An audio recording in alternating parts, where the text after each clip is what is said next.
Chào cả nhà. Trong cái phim này tôi không có nói tiếng Việt được tại cái thầy trắng của tôi không có biết tiếng Việt. Anyways, now that we got that out of the way, what is an ecological footprint? An ecological footprint indicates how much resources from an environment are required to support a specific way of life or business. You may be wondering, what types of ecological footprints are there? To list a few, we have carbon, food, housing, goods and services, water, and waste footprints. And for the purposes of this proposal, today I'll be going over our problems with water, electricity, waste, and transportation. These factors go hand in hand with the footprints I mentioned previously. The problem is, our usage of these four categories are insufficient.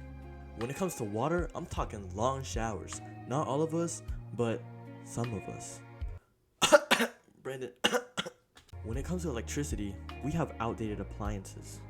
Waste is the amount of food we throw away. And transportation, well, that's not really a big issue. Family-wise, the main concern is the money. I know we all love saving money, especially mom. Not only will we be saving money on bills, but we'll also be able to get new appliances. That means we can get a new coffee machine. You damn addict. You know who you are.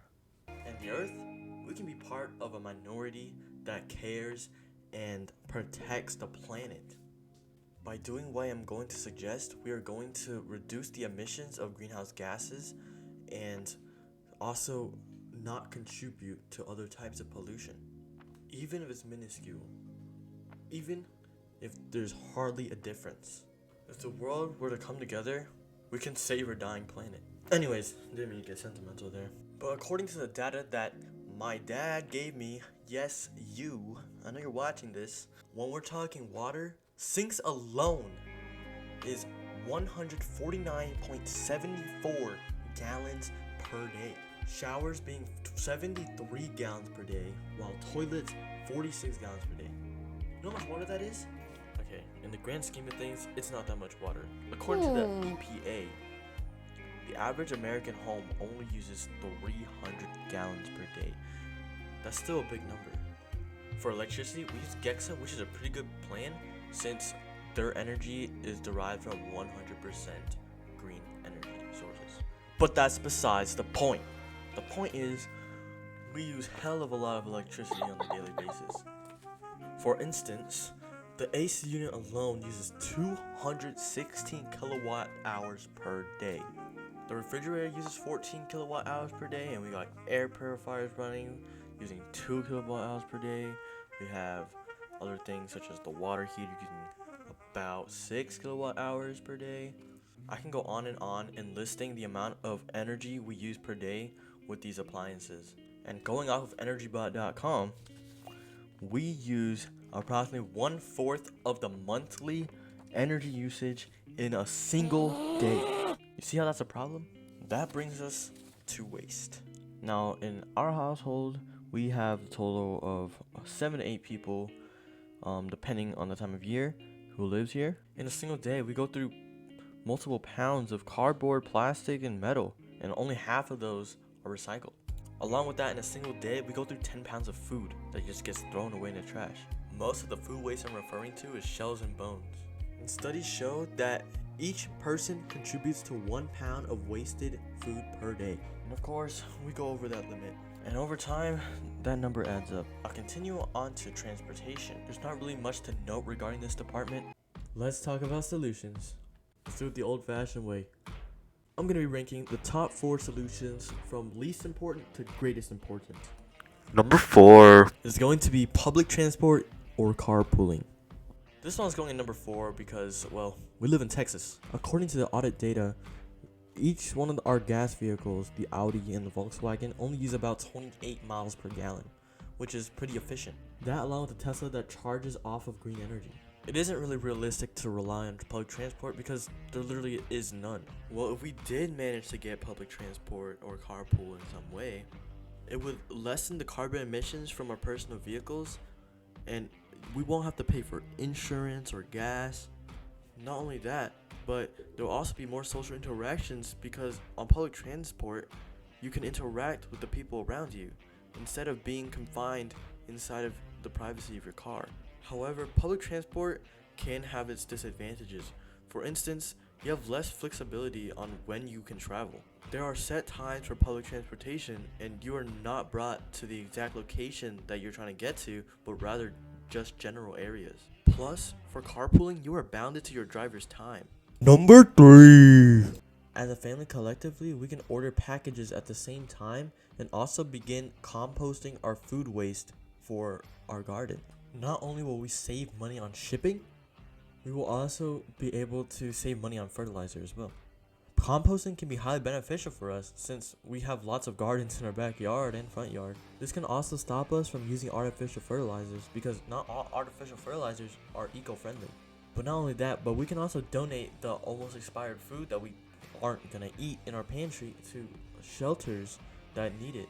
If more people catch on, we can normalize composting and food bank donations all over the world and make our communities more green. However, of course, packages will take longer to deliver, and composting may also attract unwanted pests and wildlife that may cause health risk and damage property. And as for the compost data, 0% of our food waste are being composted. Number 2. For water, we can simply just reduce our shower time. And in doing so, we'll save money on water bills, and we'll also have time to do other things. Not only that, but there'll also be more clean water for other people to use. Like, you don't gotta shower for 20 minutes, bro. You ain't gonna smell. Keep it at 5 to 7 minutes. And according to the FDA, if each person saved 1 minute of shower time each day, then combined, we would have saved 170 billion gallons per year. And the possibility of spreading the practice of preserving water all over the world could aid many developing countries. If we use less hot water, we can save electricity on heating. We can potentially reduce the amount of gallons we use per day on showering from 149 gallons per day to somewhere around 120 gallons per day.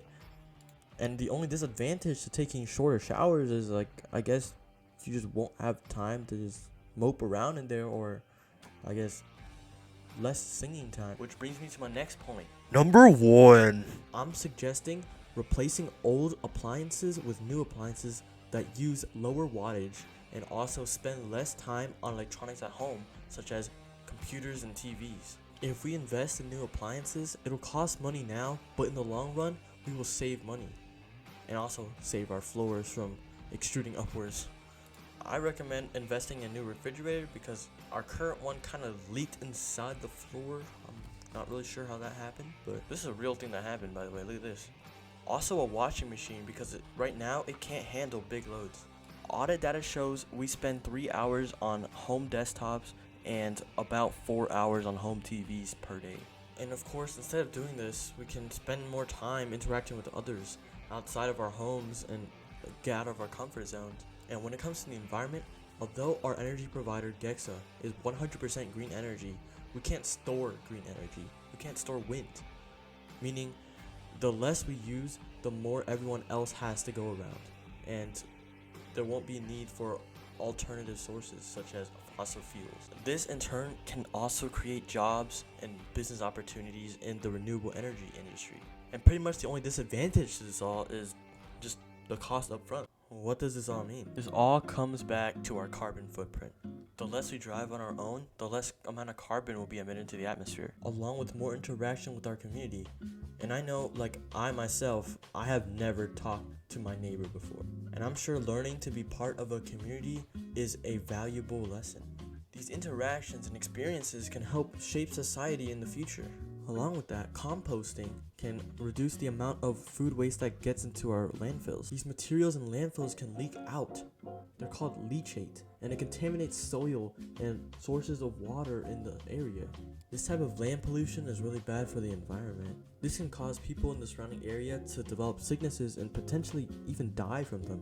And when we preserve water, we also preserve electricity. Since we don't have a source of infinite water, we have to filtrate it through a process that requires electric power. And for saving energy, not only are we making way for a new source of energy, renewable energy, we are also saving the planet from inevitable demise from the amount of greenhouse gases protruding in the atmosphere due to fossil fuel run power plants. And in the end, it all comes down to money. Some of these things, such as public transportation, can give us jobs, and of course, we'll be able to save money for ourselves. Well, what do you think? Would you consider it? Maybe? Yes, no, maybe so?